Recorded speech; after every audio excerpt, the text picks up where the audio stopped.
Sarah, hi. Good to Hi. see you again.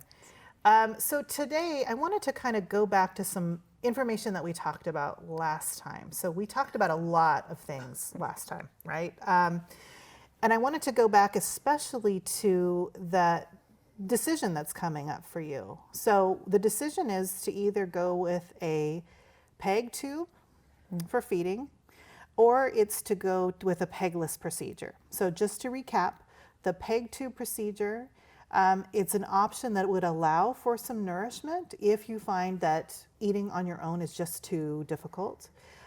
Some drawbacks of that procedure is that there's increased risk of infection, and people tend to have not as great of an outcome with that option.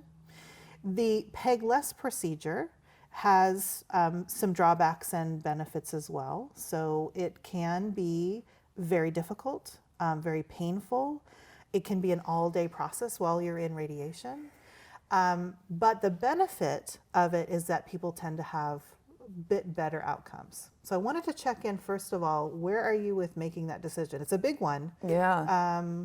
Where are you? How are you thinking about it? I just feel like, if I don't need it, I really don't want to have to undergo the procedure and have this thing. So if you So- need the tube, Yeah. you don't want to have the tube. Okay. I don't, okay. because, I can understand why people would get it. I certainly don't want to be in a situation where I can't eat and can't get what I need. Yeah. But at the same time, if I can do without it, I feel like, with everything I've been reading, it sounds like people really do better if they can get through without it. So I just, but then again, I don't necessarily have the choice about whether or not I'm going to be able to swallow. It just, what would you do? You've seen a lot of people go through this.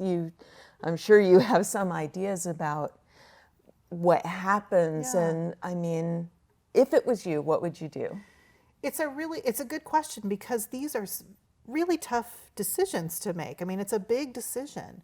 And what I like to tell people is this decision is so specific to the person.